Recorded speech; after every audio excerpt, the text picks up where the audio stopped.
All right, ladies and gentlemen, welcome back to What Do You Say? I'm your host, Frank Termini. Merry Christmas. Happy New Year to everyone. Today we got Joseph Termini. We got, let's see, there's a lot of titles here. We got editor, filmmaker, content creator, entrepreneur. It goes a long list of basically everything. And has been incredibly successful in the space. What are you, 18? Yes, sir. Incredibly successful in just, a real short period of time. You know, so walk me through. So when you was a kid, you know, some kids may pick up a baseball bat, some may pick up a basketball, a football. Were you never interested in anything like that? I mean, at a young age, I played some soccer, some baseball, a little bit of stuff like that. But I never really had a passion for that. Fun in games, yeah, for sure. You know, picking up a ball and just having some fun with friends. But what really was my passion was I picked up a keyboard and mouse. And once I picked that up, a keyboard and mouse. Keyboard and mouse. That's my sport. That's kind of what it started with, a keyboard and mouse.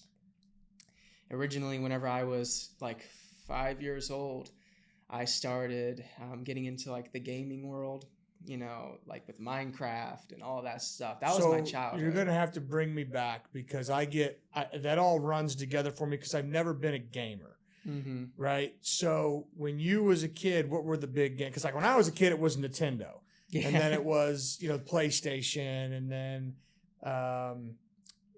but then, so your generation, what did you guys play? Well, I'd say the first ever thing I played on was an Xbox 360.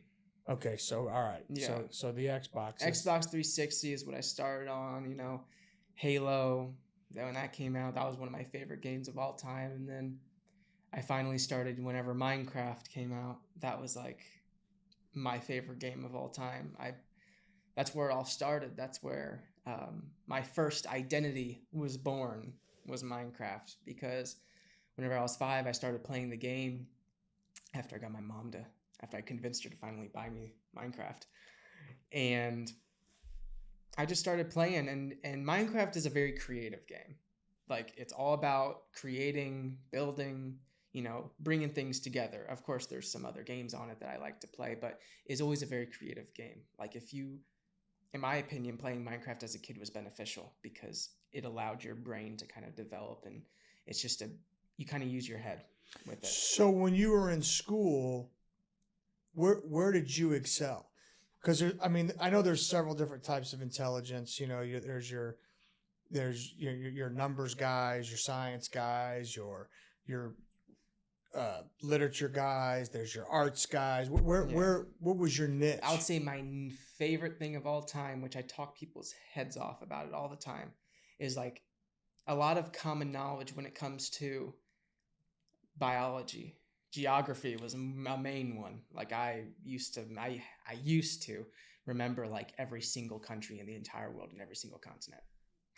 But you did excel in the sciences. Biology, geography, those were my main ones that really like resonated with me. At first, I was always thinking maybe I want to be a scientist, maybe I want to be a doctor, but like it never really stuck because once I found my passion in video. It's crazy that you had those two ends of the spectrum because, like, I excelled. Like, I was a biology and a chemistry major, and I took every math class known to man in college, and that's where my brain automatically gravitates toward is numbers.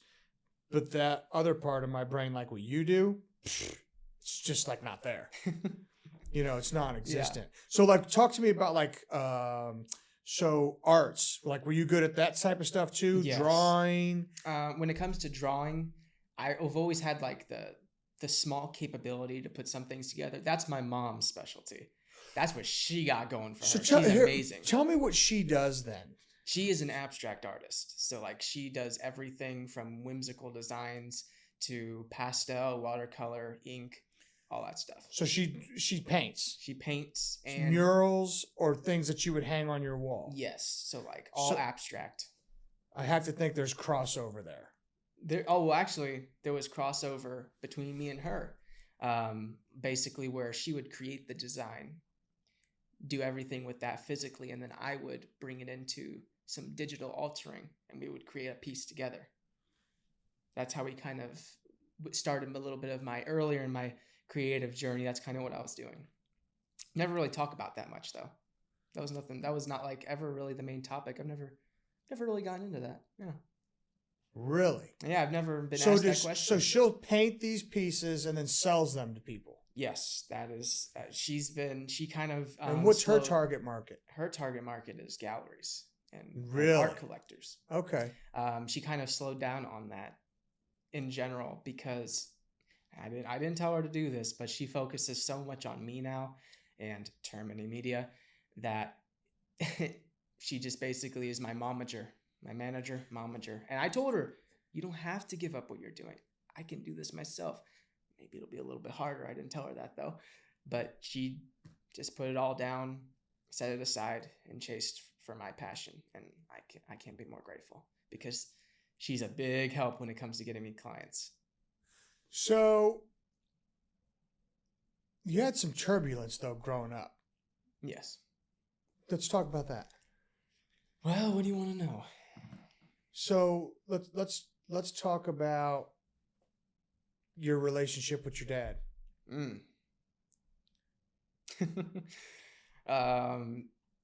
And how that affected you. Horrible. And the reason why I like going here, Joe, just so you know, is I'm always fascinated. You know, you have a young kid. You're a kid. You're 18, 19? What are you? I'm 18 and I'm a man. Yeah. I'm a 30-year-old stuck in an 18-year-old birthday. You know, who was telling me that the other day when they met you? I can't even remember who was saying that. Oh, it was my nephew.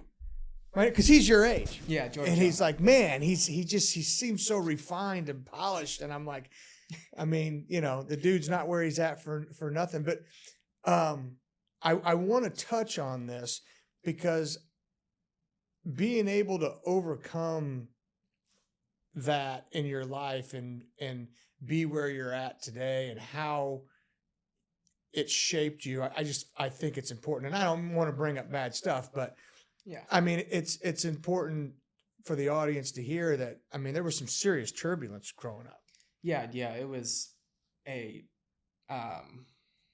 what's the profanity limit on this podcast? You say whatever you want to say. Okay, because I was going to use the word shit, and I was like, No, I've used way worse.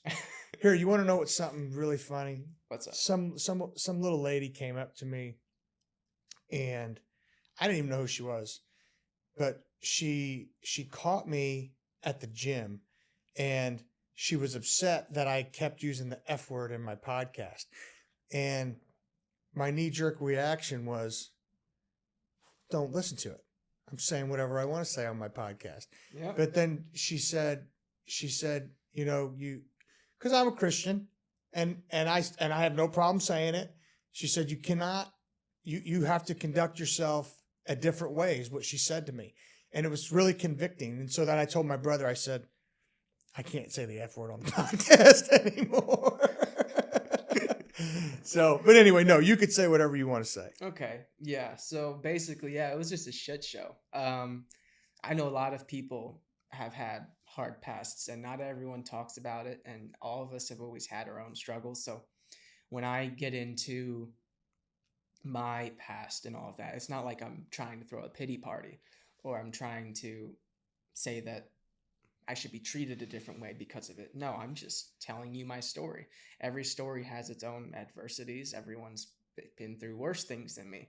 So like whenever I touch base on it, it's like, it's something that's just specific to my story and what molded me into what I am now. So I guess one of the main things I could say that I learned from my past and from I call him a sperm donor. Right. I don't call him a father, so you're going to be getting that word a lot, sperm donor. That taught me at a young age what not to be. So that's what I took from it. I know there's many people who go through many things and they have a tendency to turn to a darker path. And the experiences that they go through and the, I guess, trauma, especially childhood trauma, they have a tendency to turn that that past into a dark, victimized, I guess, what's the way to put it? A dark, victimized path where they blame the world. They shut themselves out from everyone. They start victimizing themselves even further than what they already were, and they choose to play that card, and that doesn't help you. It doesn't help you. I mean, I'm trying to think of a good way to put it because I'm not trying to down people. I know sometimes people spiral. Spiral. There's people that have serious weight in their lives. That's what I'm trying to make sure. You can't let it define who you are. Mm-hmm. You can't. And people, and I'm not saying that it's easy. And I'm not saying that there aren't days for me particularly where getting out of bed is just brutal, right? But, and there's times, and I think I may have said it on the podcast before, I'll act like I'm sick because I'm going through something mentally that I have to shut everybody out for a day. Mm-hmm. You know what I mean? And those days happen where your past will creep up on you. Trauma will creep up on you, and especially undealt with trauma. Yes. Right. Mm-hmm. Which I am recently finally getting myself to a place where I'm like, okay, I'm going to start dealing with my trauma more regularly, start talking to someone about it, start navigating through some of this stuff. Yeah. Because what ended up happening for me was I got so busy, I didn't have time to deal with it. Yeah, and then once you don't really manage it, it comes at you out of nowhere. What's funny, I had a kid, I say a kid, he's a grown man, but I had a guy on the podcast, Sean Monday, and he was diagnosed with bipolar disorder, but he had this horrific past, right? And I'm like, my question is it the inability to unpack your shit, or are you really dealing with bipolar disorder? So what we're going to actually do is I'm going to have a psychiatrist come on, and we're going to. Ooh, okay. Yeah. Okay. Yeah. So I'm really excited about it because I'm like, hey, this guy's giving you all kinds of psych meds. He's giving you all kinds of things to alternate your brain chemistry, and is there anything going on to help unpack this horrific past you've had? So anyway, in your situation, was it father absence or was it abuse? Both. Okay. Yeah. So how long was I was blessed when he became absent. I was blessed whenever he finally just disappeared.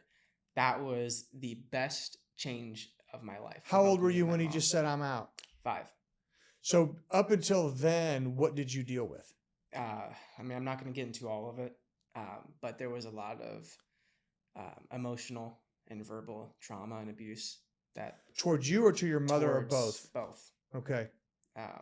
And it formed a lot of, that's the iceberg. That's the tip of the iceberg. I don't really go deeper than that. I give my story as a tip of the iceberg kind of thing. But yeah, that's like what I did experience. And up until that point, it was a lot of on and off, which also added to the trauma, because there would be times where, me being a gullible little boy, I always had hope still that he would, turn a leaf. No, the leaves weren't turned. He never turned a leaf. I would always be sitting out on my porch at my grandma's house, because that's where me and my mom, we had to move back in, because of many things, like my sperm donor becoming a gambaholic and basically wiping all of our money and stuff. Right. So he was a gambler. Was he a drinker? No, that's one thing he wasn't. So, that I know of. But he was a gambler. Yeah. And so I'd be sitting on my porch at my grandma's house every week, and I'd be like, I'd be sitting out there waiting. He wouldn't show up. I'd go out there next week, be waiting out there. He wouldn't show up. And it would just be like that up until the point where, he started promising he'd be there on my birthday. He never showed up holidays, never showed up weekly, never showed up. It was just up until the point where, you know, me being a young little kid, I just had to accept he wasn't, you know, he wasn't going coming. to show up. And then he finally just stopped. And that was the time of my life that I could say, you know, I was blessed, because was it relief for you? it was relief for both me and my mom. It was actually more relief for her, because she had the harder end of the stick when it came to everything that I experienced. She experienced 5 times worse. So, why do you say that? Because she was the one who was attacked first, then it was me. So like I would get the after effects of it. She was the primary target that he, you know, would be bad to. So you haven't seen this guy in 13 years.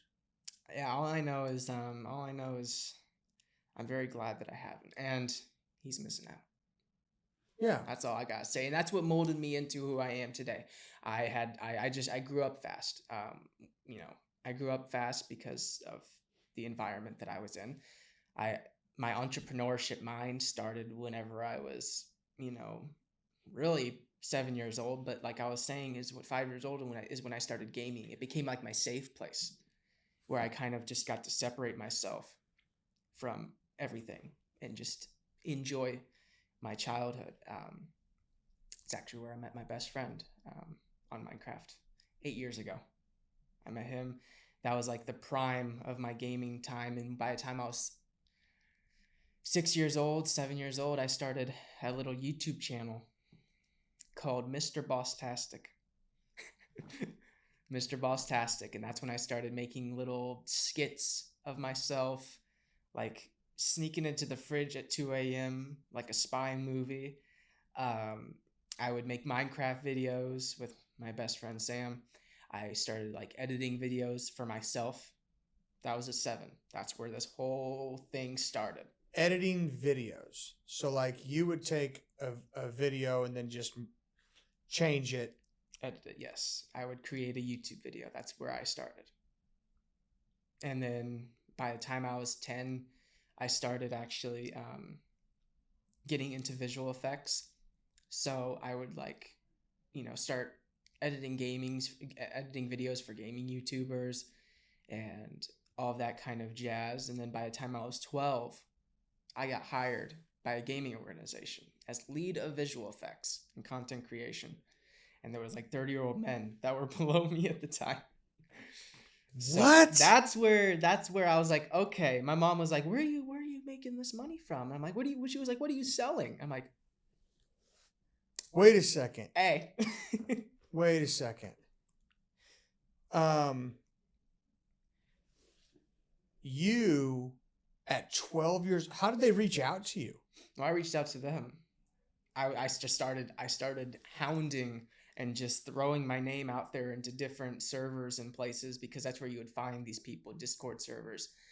And you would find these gaming organizations that are looking for video editors and stuff. And I would be reaching out to all of them and saying, you know, I'm a new video editor. I didn't tell them my age, though. They didn't know my age. How'd they pay you? They paid me through, I think it was back then. Man, was it PayPal? Or was it Fiverr? I think it was Fiverr. But how would you be able to do that at 12 years old? Well, I got my... my grandma helped me set something up. And that's kind of... My grandma and grandpa helped me set something up. My mom didn't even know about it at the time. And I was like, you know, I'm going to start making money. I'm going to start doing all this. And I was like, I wanted to make money. That was my number one thing. And I enjoyed doing it. So I just started editing. My passion, it was like, I love this. And I started editing for esports teams and for myself when I started playing Fortnite. I turned my childhood into a profit. That's what I did. And, you know, you can dig deeper into whatever you'd like, but that's kind of how I started, from filming skits of me being a dumb 7-year-old, jumping on the bed like a crazy maniac. Like there was a surplus of content that I would just always be making and trying to make people laugh, and through me being me. It's always been a passion of mine. So let's talk about this, because I had Tony Bettalucco on here, and he's a writer. Mm-hmm. And I can't remember the name of the movie that he wrote the screenplay for. God I can't remember. You have to watch the podcast, but he talks about various directors that influenced him. What are some for you? Like directors? Yeah. A lot of people are shocked when I say this, but I don't have an influence. I don't have a role model. I don't have a mentor. I've never had either of those things. There was never a director or like someone like so there's certain guys that I'll watch all their movies. Guy Ritchie, I'm watching it. If he does a movie, I'm watching it. Quentin Tarantino, I'm watching it. Like, of course, nowadays, that I'm more, I guess I would say, seasoned and, trying to dig into the world of cinema. I respect certain, cinema teams. I don't actually dig into the cinematographer themselves, but when I watch movies now, I watch them in a whole new point of view compared to what I used to. Like now, all I'm doing is just looking at the compositions. I'm looking at the visuals, the color grading, the overall setting that they're filming, and I'm always appreciating the art that goes into it. Here, who's got great scenery in all of his movies? He's an author, but they turned all of his books into movies. Nicholas Sparks. Dude, the scenery in all that guy's movies is just, it's unbelievable. Yeah, I'd say my favorite, when it comes to cinematography, I'd say my favorite studio would be A24. You familiar with them? No. Oh, wow. Yeah, A24. I can't remember the movies on the top of my head. You would, but A24 is coming up. And they're very artistic. Whenever I see A24, I think that's one of the most unique production companies, studios that I've ever watched. Here we go. So you got weird. You got Lady Bird, Moonlight, Minari, The Witch, 8th Grade, Everything, Everywhere, All at Once. Mm-hmm. That was a good one too. Past Lives, The Lighthouse, The Zone of Interest, Hereditary. Now, I thought that was M. Night Shyamalan. Come on, that's M. Night. That movie was, who I also think is another very good one, is, I think the guy's name's, come on, this stupid thing.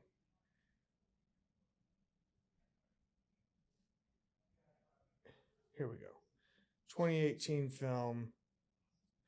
Yeah. It's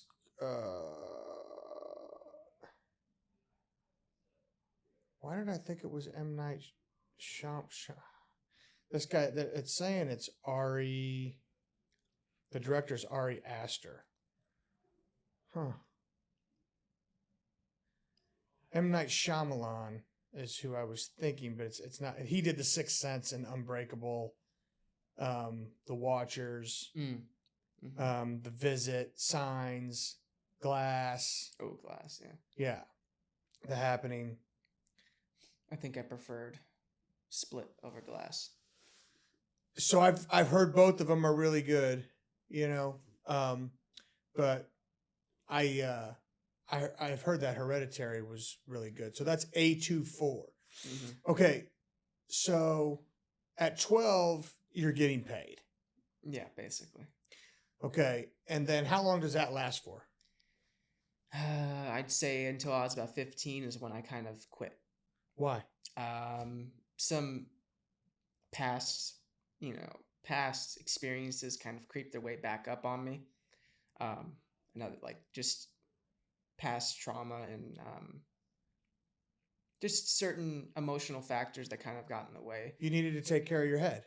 Yeah, and I completely stopped abruptly out of nowhere. I just quit.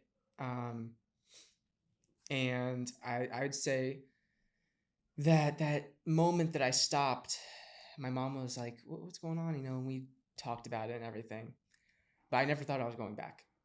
Never. it was completely off my mind. Was it a bout of depression, you think, or was it? I would say I was never like I would never say that specifically, but it was a lot of just emotions and some overwhelming, I guess some would say a little bit of depression. So how did you deal with it? I know I've met depressed people. I've met people with clinical depression, and I would never want to say that I've experienced that because I've always kept a high hope, high heart, chin high, even when bad things happen or something inconvenient. Like all inconveniences, I find a way to find the bright side of them or find a fix. I don't let them linger on. Right. I immediately, that's just kind of like a fight or flight response that I have to everything from how I was raised. And you know what I experienced every single time I find something that's either getting in my way, that's happened, that's inconvenient or bad, or just some sort of unfortunate event. I immediately switch into gear. What's going on? How can I fix it? And I don't really let it bother me. I don't let it kick me off course anymore, I did it back then. So at 15, you stop abruptly, but what do you do for your psyche? So how do you get yourself out of this rut, I should say? Well, I guess my personal experience was I got out of my rut at 16. That's when I got out of it. So it took like a year. And what'd you do? I could say 3 things that happened in that year that kind of helped me get out of that rut.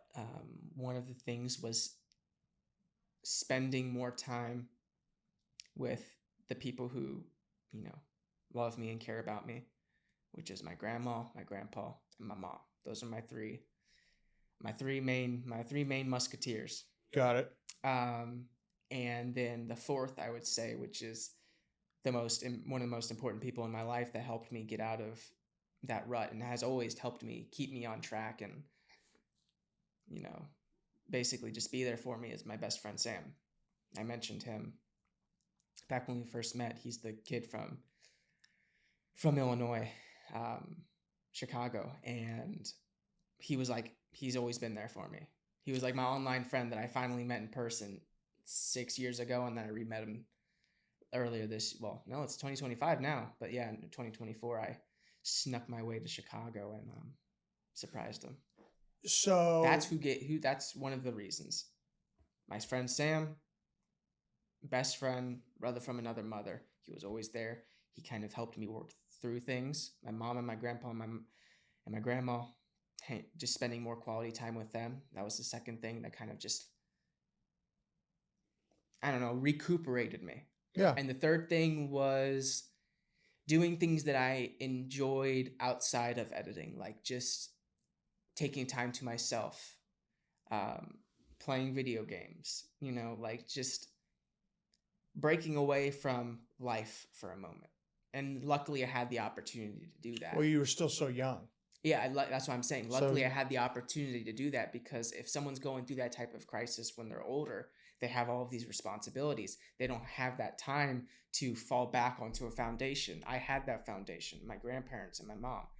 Not everyone has the ability to do that. So I am very blessed to be in the position that I was, to be able to recuperate in that way. And that's kind of what got me out of that. So my circumstance had a little bit of, I would say, circumstantial blessing in it. Sure. Well, you also have to think sometimes that cutoff, right? It recharges you. And then it also goes to show you how important it is to be around people who believe in what you're doing. Mm-hmm. I mean, I think it can directly affect your success. Yes. You know, I heard to an extent. You have to make sure you gotta don't let grind. You have to make sure that you don't let other people's opinions or their thoughts or beliefs not affect your path. Right. Even if they're good or bad. Doesn't matter. It doesn't matter. So someone made the comment to me, they talked about relationships being batteries or vacuums. Mm-hmm. And it hit me like a shot right to the solar plexus. And it's like, you know, your batteries are going to charge you up. your batteries are going to, make you feel good, give you energy, and then your vacuums are going to drain you. And I started thinking to myself, it's like, I'm 46 years old. I don't want to, if anybody is a vacuum to me at this point, I'm done. Unplug it. I mean, I literally, and it's not got to be like some break, like, how do I want to say this? Like this, this line drawn in the sand, but it's just this gradual disconnection of the relationship, and you just start doing your own thing. Yep. And I wish I'd have learned this earlier in life, and it's something that I teach my kids now. It's like, you gotta here, even if it's me, if you're older and I'm just draining your energy. Yeah. I mean, don't let anyone do that to you. Your mother, your father, your siblings. I mean, it doesn't matter. If they are a life suck. Yeah, and that's sometimes a very hard thing for people to. It's very hard to understand, to be able to pull that plug on certain people, particularly if it's a close family member. Oh, and I've had to do that. Particularly if I've had to do that. I haven't had to do that with a close family member. I'm not indicating that. Oh, lucky for you. No, but I would. I'll tell you that right now. Yeah. I'm not, because here at the end of the day, like the psyche of the male as the head of the household, and this is going to sound primitive, but that affects your wife, which affects your kids. That whole entire mood is predicated off the father figure or the father. Like, so in your circumstance, you said, hey, my dad stopped coming around and it was like a weight lifted off of you. He was draining you. Yes, he was the vacuum in my life. He was the vacuum, right? So massive vacuum. Right. Dyson. So if there's someone that's doing that to me and then I'm going to take that shit home to my wife and my kids, no, it's not happening. Mm-hmm. I'm not doing it. So I think that break that you did was probably, more than beneficial. You may want to, you're still super young, so it's not like that shit can't creep up again. It most likely will, and I'm ready to handle it whenever it does. Yeah. You just, or you could just be proactive too, and start unpacking it now. Mm-hmm. I wish I would have when I was 21, 22 years old with some of the trauma that happened. Like, I didn't have a bad childhood. I had a fantastic childhood. I'm very blessed. Mother and father were together till my dad died. Mom and dad never argued. Dad was always at home. Amen to that. I mean, I had a great childhood. No verbal abuse, no physical abuse, no nothing.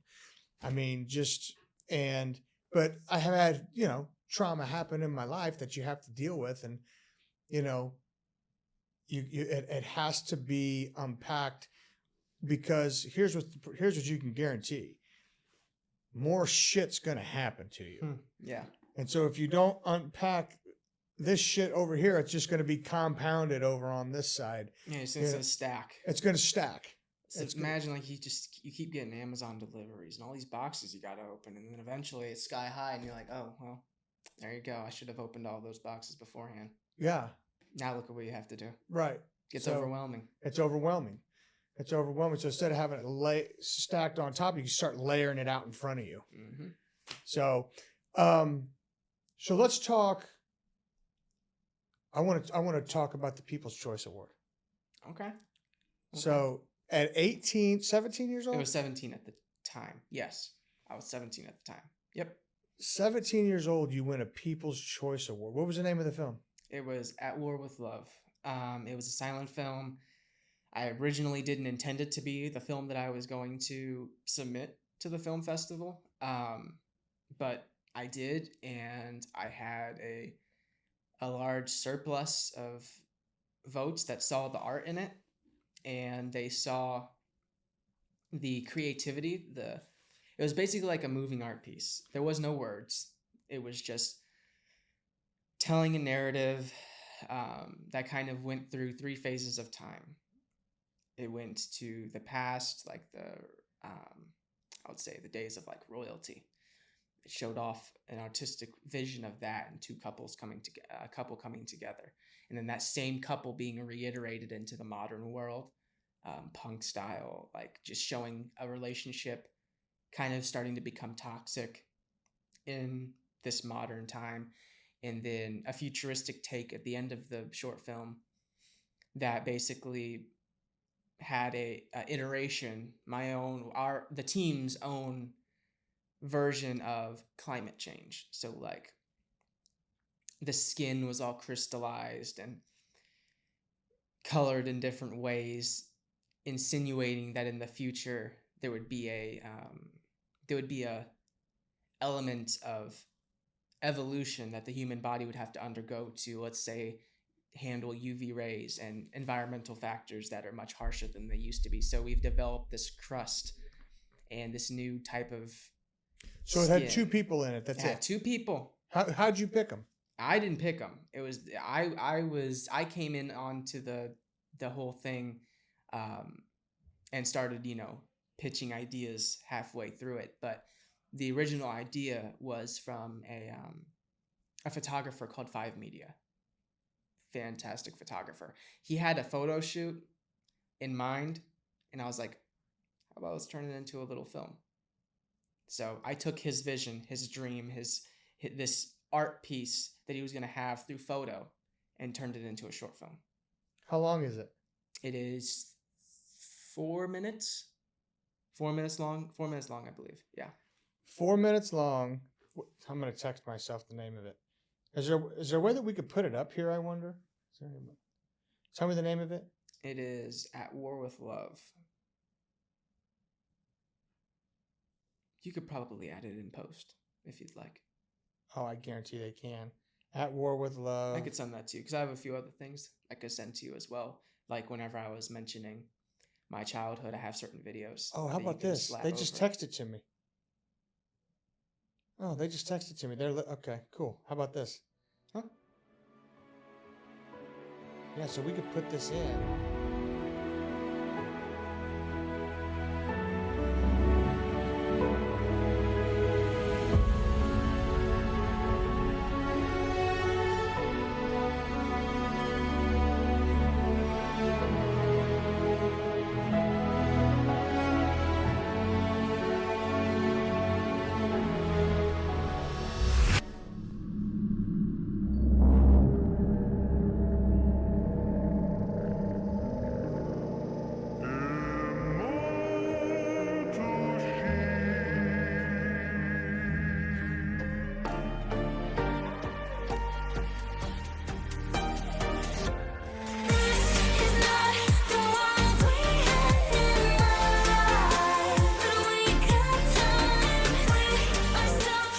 So this was just a photo shoot with these 2 people. Yes, and I brought it to life through video. Wow. Turned it into a visual art piece. And you won People's Choice Award. And competed against who? Filmmakers that were like making films while I was baking in the oven. It made such an impact. Tech 9 had to congratulate me personally. So here's my question. How was that received? So you submit this video, and then how do they let you know you won? At the actual showcase. At the end of it, they do the ceremony, which basically they start telling the honorable mentions and then the people who won. And there came up on the screen, Termini Media, At War with Love. And that was like, oh my God. No way. It was funny because my mom started laughing because I literally clapped for myself very aggressively. But I will tell you, I clapped for myself because of how much work I put into everything I've done and how proud I am of myself. That's why I clap for myself, and more people should do that. So, did you anticipate winning at all? No. So that was just, where was the award given? Walk me through this whole thing. It was at the, I can't remember the name. It was a very big library. It was in the theater room. A very, very big library. In Kansas City? Yes. Okay. I can't think of the name. But yeah, that's where it was. And it was in the theater room with the stage. And then when they called me up on the stage, it was just like me being so young and being alongside all of these filmmakers that have been making films from before I was even born. It was like, it didn't really process until I got home with the actual award. How was it received by the giants in the industry when some young 17-year-old kid never made a film before comes in and wins this award? I mean, I can't necessarily say in specific how people received it, but I know very sure this is something that Tech9 said. Did they celebrate you or did they hate you on the down low? I'm like, you don't know what happens on the down low. And I know there's a lot of people who are so focused on competition that they can't see the success of someone else as, like, they can't smile looking at someone else's success. Their blood starts boiling and they're like, how can I beat this person? I'm like, you just have to be happy for other people's success. Be yourself. Succeed yourself. You how do I want to say this? Because being a target to beat or a goal to beat isn't necessarily a bad thing. No. But I like to say iron sharpens iron. Right. But what I'm saying is you have to simultaneously be happy for, you cannot be successful until you could rejoice in someone else's success. You can't. Mm-hmm. That is, in my opinion, the biggest prerequisite to being successful. You have to be able to rejoice when someone else does well. Now, that doesn't mean you don't say, I'm going to try to kick their ass next time. Yeah, no, 100%. You know what I'm saying? You can be as confident and go for whatever you'd like. Beat whoever you would like. Yeah. But the problem that people have is they're constantly, their mind is set on this competition, like, beat everyone, become better than everyone, like, take away everything from everyone. I'm like, you can succeed on your own side of the street, okay? And someone else can be succeeding right alongside you, and you can both coexist. Yeah. You don't have to constantly be in this destructive mindset where you have to destroy everyone around you. Like, right. They might be working just as hard as you to achieve their dreams. Respect other people's dreams. I have a dream. I've worked with other videographers. I've collaborated with other videographers and photographers. And the number one thing I say is there's enough room in this world for us all to succeed. There is certain points in life where you have to compete. Yeah. Especially with people who are stuck on that competitive mindset. And you have to make room for yourself. So if you have to make room for yourself, you do what you need to do. Business is business. It has its dark sides. But constantly being focused on that, it's destructive, both to your brand, how people see you. And once they figure that out, you're not going to be as respected because you're trying to eat away at other people's dreams. Your work won't be as good. Yeah. And like in the work that I create, when I create it, I'm not thinking, oh, it's going to be so much better than this other guy. No, I'm creating it and I'm saying, oh, this is so much better than my last video. Right. I am competing with myself to become a better version of myself. Here, Matthew McConaughey said it. He said the most important things in life are to have something to look up to, something to look forward to, and something to chase. And he said the person that he chases is his future self. There you go. So he's not looking at anyone else, right? So I was really, you ought to listen to his book. I'm not a reader, but I listen to books. Mm-hmm. And he's a sharp guy. He's a really sharp guy. And it really gets into jealousy and envy. Mm-hmm. Right? Yeah. So like jealousy is, hey, I want what Joseph has. And then envy takes it a step further and says, well, not only do I want what Joseph has, but I simultaneously don't want him to have it. That's terrible. Yeah. right? Jealousy, people can make this argument.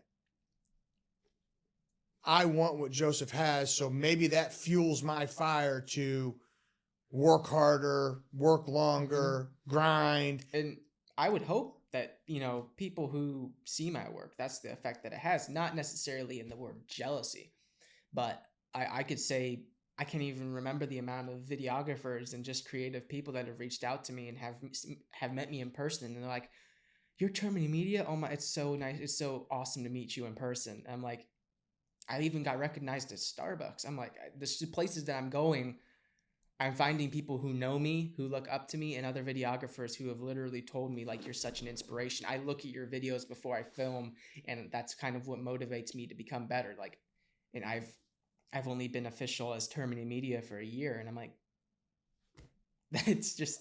Well, and here's the real thing, because jealousy is still an issue. Even for people who say, I use my jealousy as motivation, the problem is you're focusing on, if I'm jealous of you and what you have, I'm focusing on all the shit you have and none of the shit that I have. Mm-hmm. Right? And that's where you'll start to spiral.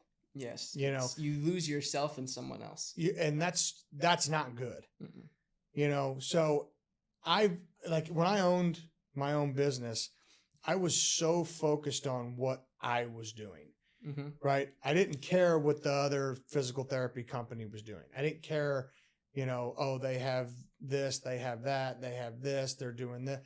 I was too focused on me, my referral sources, my patients, my patient population, your success. And not that I didn't want everyone else to be successful, because I did, but I was just focused on me. And I think it's good to have a little bit of both, see what other people are doing, see if it works with what you're trying to do, and take bits and pieces of their energy and say, hey, I want to take this energy and I want to apply it to what I'm doing. There you go. You know what I mean? I want to take Joseph's energy in film and I want to apply it to my energy as a sports performance trainer or / physical therapist, right? I want to take that and I want to apply that same energy, and maybe I'll get the exact same outcome, right? And or maybe it's a thought process, maybe it's a mindset, maybe it's a work ethic, and like in my business, you'll hear people say, oh, well, we don't want to overtrain. Okay. Well, Kobe Bryant got up at 3:00 in the morning and he trained till 5 and then went home and ate breakfast and got up at 8 and went back at 8:00 in the morning and trained till 10. And then he went back at 1:00 and trained till 3. And he did that over and over. That's how you become great. Consistency. It's a process and being consistent. And I'm still working on that myself. Like, again, like everyone says, I'm still young and I am slowly building a more consistent basis, and going into 2025, Termini Media is going to, the way that I work it, the way that I market it, the way that I market myself, the consistency that I deliver, and basically everything that I have done, I am one-upping from last year. I have learned so much, and every single aspect of my business and me as a person is improving from this point. And a lot of people have their New Year's resolutions, and I can tell you a lot of people don't actually act on what they say they're going to do. I am acting on it literally from January 1st. I've already made changes. Yeah. And then I'll tell you something that you should do. Take your goals, write them down, and put them somewhere where you could see them every day. Put them up on your mirror when you're brushing your teeth, combing your hair. That stuff gets into your subconscious. Yeah. Little things like that. I had someone very successful tell me that one time. Just take your goals, tape them up on your mirror, and let it just kind of get embedded into your subconscious, and then just go for it. So let's talk about this though. Okay. So you got relationships with some pretty big time artists. So you do something for Strange Music. Yes, I've worked with and work with Strange Music as the group entirety. So so tell me what you do for Strange Music. Look, I guess I can basically kind of touch base on how I got like, I guess, who built the bridge between me and Strange Music, and then I can kind of make it more understandable to what I do. So there was a rapper, and a talented rapper that I had met basically through my mom, because my mom originally knew him from Instagram. His name was High Definition. Okay. And they would chit chat back and forth. She was always a fan of his work. And once she showed me him, I became a major fan of his music. High Definition. Yes, one of Tech Nine's best friends. Okay. So you can kind of see where this is leading. Eventually, once I started, I guess, getting behind the camera, which jumps back a little bit, I only had my phone at the time. I only had my phone, my Google Pixel 7 Pro. That's what I had when I started getting back into the world of creation at 16 years old, after my rut that I was in. 16 is when I got my phone, and I just started, I guess, to jump back a little bit further, to make it more cohesive. A bodybuilder reached out to me and said they've seen what I've done in the past, and they wanted me to, make a video for them. At the time, I never filmed. I've only edited videos. So I got my phone, I walked into the gym, I acted like I knew what I was doing, and it worked. I made a video. My editing skills were good enough to where you couldn't really tell I was filmed on a phone. And after that, everyone was like, I want one. And it just started a domino effect. And that's where me being a videographer was born. And then fast forwarding to the age of 17 is when I got my first camera. Okay. I didn't know. So you did a phone from 12 to 15, took a break, and then get your first camera at 17 years old. Yes, got my first camera at 17, thanks to my mama, helping me, and my grandpa and my grandma, they all helped me get it. I kind of jumped the gun on that. I didn't get some small time camera like everyone was saying. Oh, you need to start off small. My mama was like, you are not small. You've done this. You've done it. Done creation and video editing for so long. Whenever you get this camera, I want you to excel immediately. I want you to have the capability to do anything that you desire. And that's whenever we got my first hybrid cinema camera. So jumping back onto topic, at 17, did I say, by the way, the bodybuilder that reached out to me was John Ott. Got to give him a shout out. John who? John Ott. Okay. Yes, had to make sure I give him a shout out. He's basically one of the first people that believed in me. But yeah, so jumping back onto the topic with Strange Music, at the time, I didn't know how to use the camera. I only had my phone. I filmed High Definition, that rapper, with my phone for the first time after my mom told him what I do, how I'm trying to make a name for myself. Again, I only had the phone at the time. So, he saw my work that I was doing with only my phone, and he loved it. He was like, he saw the inspiration behind it. He saw the inspiration behind it. He saw the talent, the creativity, and everything that I would,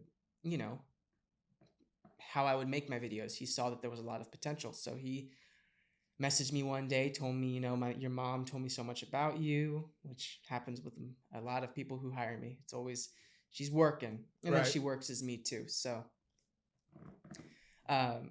yeah. So basically after that, he picked me up and we filmed our first little video together with just my phone, and it went great. He loved it. His viewers loved it. And from that day forward, he was like, I want to give you the connections that you need. I want to help you, build your future. And alongside him was a guitarist, Loki the Wizard. Fantastic guy. They both believed in me from the get-go. They never really saw me for my age. They saw me as a person that can be molded and taught and can become something.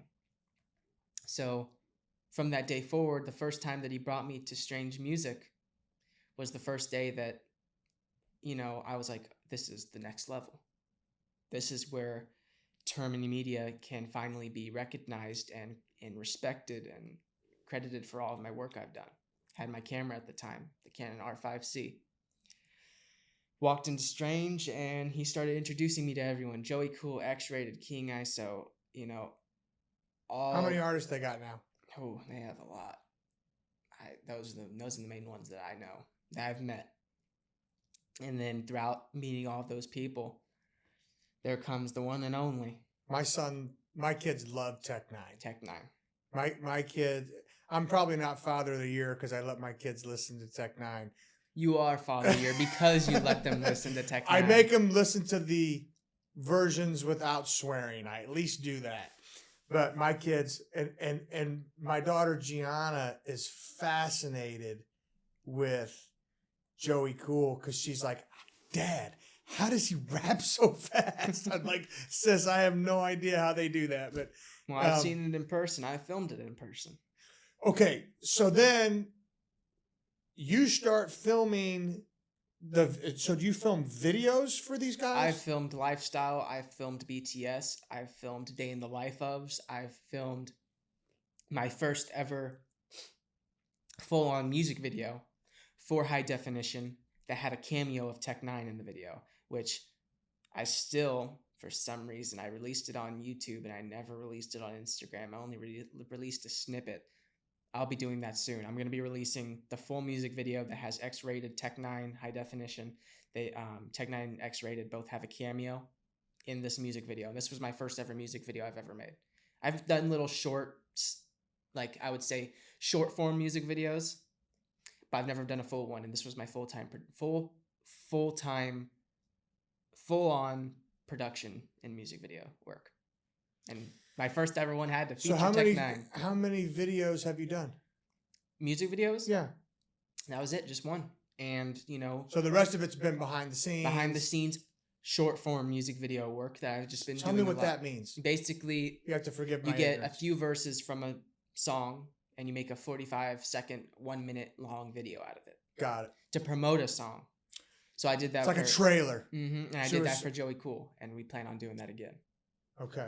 Yeah, me and Joey Cool have also grown our relationship substantially from the first time that we met. He's grown a lot of respect for me, and I have a lot of respect for him.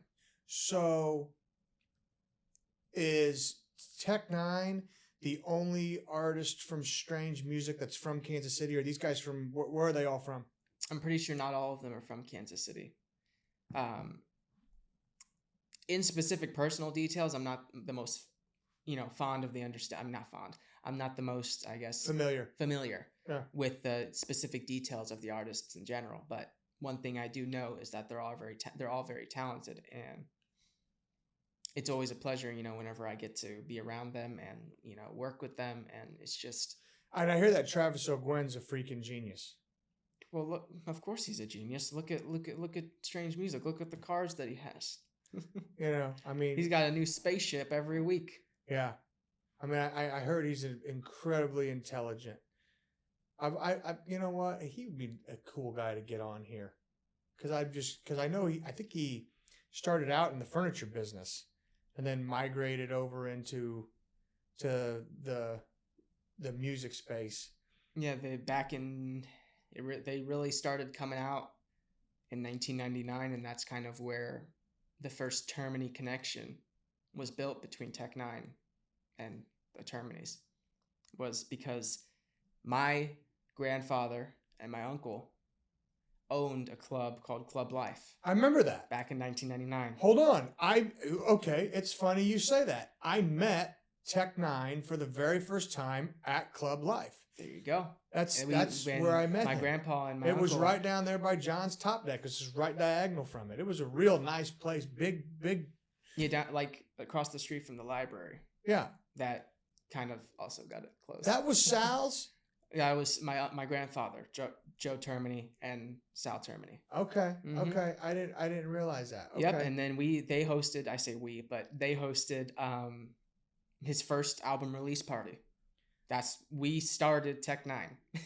That was his first album release party. Well, no. That had to be around Angelic. 1999. I believe it was his first album release party. And I believe it was Angelic. He had albums before Angelic, for sure he did. Release party. Tell me what that means. Basically like a party and an event to celebrate the release of an album. Oh, okay. Mm-hmm. All right. I am willing to bet. I just want to find out when this came out, but I bet it had to be around.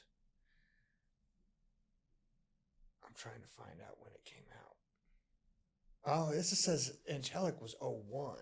So there had to be one before this then. Yeah. Whatever was out in 1999, I can't remember. Because they used to have a big-ass box truck.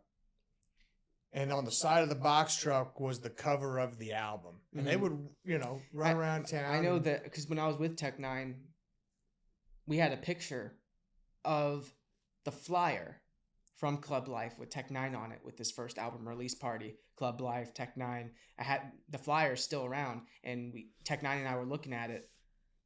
I just can't remember which album it was. But yeah, that's kind of how my family knew Tech Nine. And he knew my mother very well. They were actually really good friends. She always used to go to his studio back whenever he was, first really getting popular. And then once Club Life closed, he kind of lost ties, and he was blowing up. So, in my opinion, I think Angelic. I knew who Tech Nine was because I remember Tech Nine. My uncle owned a liquor store on 55th and Paseo, and he used to have little tapes of this rapper from Kansas City named Tech Nine, and he'd always give them to me. And I'm like, this guy, he's the greatest, blah, blah, blah. I barely even listened to him, but he was the greatest because he was from Kansas City, and so I was like, this is my guy. I like Tech Nine. Yeah. And then one time I remember you wouldn't remember this, but it was Metro North Mall. I know it. I've just seen it. This is when it was open. He was outside Metro North Mall. Was it open during my time? Oh God, I can't imagine it was. I was a kid. I was so young, and I remember walking. I know my mom talks about it all the time. Into the mall, and he was outside rapping. Mm-hmm. And then all of a sudden, Angelic came out, and it was like, whoa. Mm-hmm. So I kind of actually watched him morph. It's like, man, initially it was, I like Tech Nine just because I know he's from Kansas City, and I was going to like him no matter what. Yeah. But this guy's legit, and he's good. But then you see that he can be top 10. 100%. 100%. Yeah. If he didn't go the independent artist route, he would have been like the independent label, independent artistry. I can't figure out why the guy isn't selling out arenas in the States, and he's got to go to Denmark, and he goes if I'm not mistaken, I think he's more popular outside of the U.S. than he is in the United States. That's what he said to me. Yeah. Yeah. He goes to Europe and he blows up. I'm like, what? Why is he not blowing up? And not that the Europeans' money don't spend too, right? Who gives a shit? But why? Why is this guy not?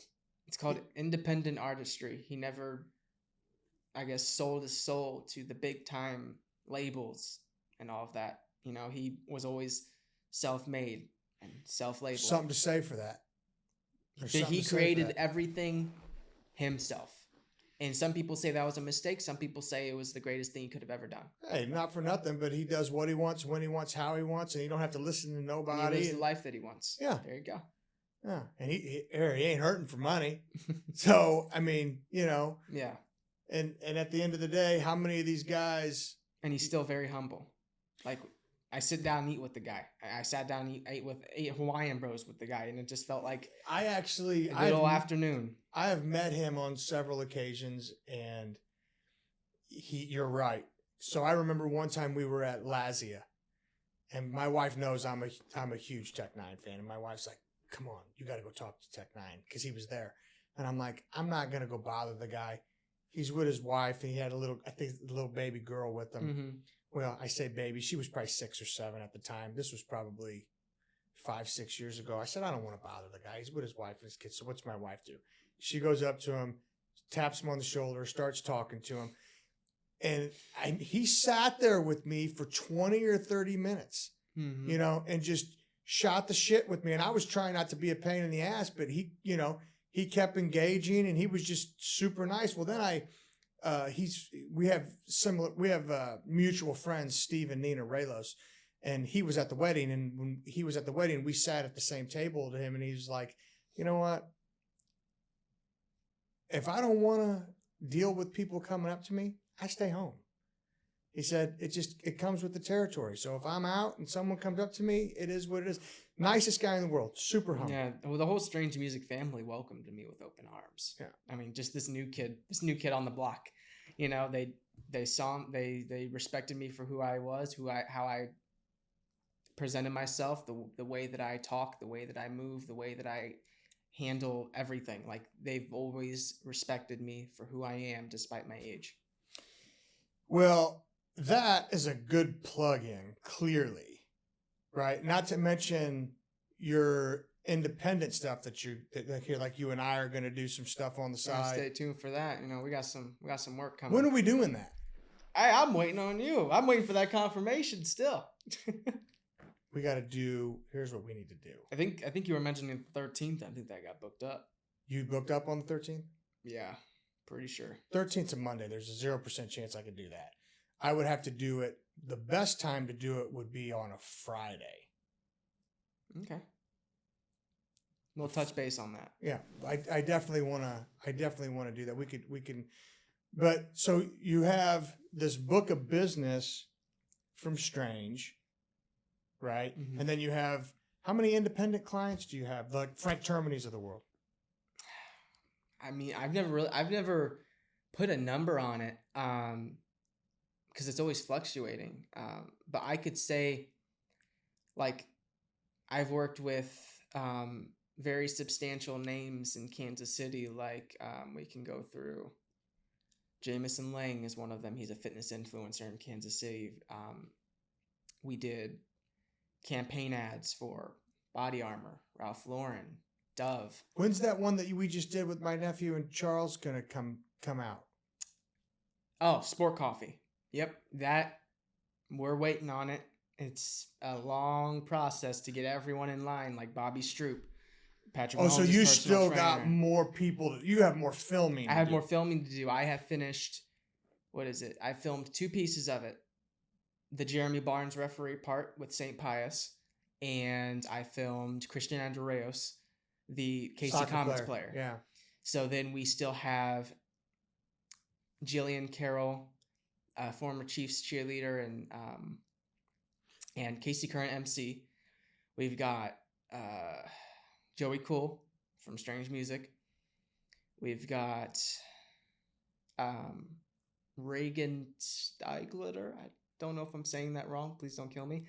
Reagan Steiglitter, a Casey Current player. We got her. We still have, who else? I know I'm missing someone. We still have a lot more filming to do to get this. Oh, and Bobby Stroop, Patrick Mahomes' personal trainer. Okay. All of these people, this project has to all come together one piece at a time to create this video with Sport Coffee. And that's Patrick Mahomes' sport drink. So it's just a whole process that we have to do. And each day, everyone's schedules are completely different. So you can imagine how hard this is to navigate. No, I'm sure it's a huge pain in the ass. Yeah. Definitely. So yeah, am I missing anybody? I don't think so. If I am, I apologize. I'll be giving y'all a shout out very soon. Well, I'm sure it's going to be awesome. Oh, yeah. I'm sure it's going to be fantastic. And so,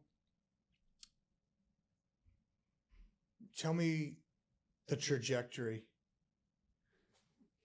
Where do you... Is there a certain niche that you want to target, or do you want to be diversified into the musical artist of the world, the sports performance of the world, the commercials of the world, and just do a hodgepodge of everything, or are you looking to specialize? I can tell you one sentence that basically answers that entire question. One time, a pretty well-established videographer back when I first started, whenever I was very moldable at the time, very, very, I guess, sculptable. You know, I was trying to learn from everything and everyone. Being a sponge. And I still am a sponge. But he told me, pick your specific niche. Don't go for everything. I did the complete opposite. And I am where I am now. Right. So, and I am Termini Media, and people know me because of that choice I made. Someone told me to do something. I thought about it. I did the complete opposite. You know what? I see no reason with being diversified. You'll have way more work. And it's not even that. It's just the point that I am a very creative person. I love creating an endless amount of videos and styles and niches, because there's nothing that I want to experience everything. And of course I'll have my favorites. My favorite is fitness and promo videos. Those are my specialties for athletes, promotional videos, brand deals, fitness videos, sports. And now I think one of my most recent favorites is like promo work for brands and like beverage and food. I love everything. And I'm going to be honest, if I just stuck to one thing, I would get burnt out. You know what? There's a lot to say for that. And I would never, I mean, I want to do this for the rest of my life. And if I'm going to do this for the rest of my life and build my career and my future out of it, it has to always be changing. Yeah. Because that's what I enjoy. I enjoy creating an endless stream of visions and just understanding the community as a whole and creating different ideas and different projects. No matter what it is, I'll take it on. And I've never found anything as a challenge. I mean, there's nothing that I couldn't do so far. Out of all these projects, all these different niches, there was never anything that I couldn't do. A healthy challenge is always nice, though. Here, I think being diverse is brilliant. Mm-hmm. I think it's absolutely brilliant. And I think it will 100%, number one, prevent you from getting burnt out. And number two, give you a way wider variety of clients that you can work with. Mm-hmm. And also, like, basically what that's doing and being this diverse in my clientele and my reach, it's preparing me as a videographer and business owner, but also the future of my business, Termini Media, because let's say 4 years from now, I'm going to be, God willing, too busy to handle everything myself. And that's when Termini Media is going to become an agency. That's and then you hire people under my name that are up to my standard, up to my creative intention, to uphold the brand that I have built from the scrap and can create alongside me, because eventually I won't be able to handle all of it myself, you know, God willing. And I know it will happen. There is no ifs or buts. It will happen. But that's kind of the goal in which I want Termini Media to become developed into an agency, and there will be nothing that I can't do. And I want Termini Media to become a staple of Kansas City creation, just creative content. And I want, you know, whenever someone's talking about, hey, I need someone who could do content. I need someone who, you know, can really create this vision of mine. I want someone to bring this dream to life. Like, oh, I know a guy, Termini Media. Oh, I know this place, Termini Media. Like, I want everyone's experience with me to be beneficial. Well, and you could also,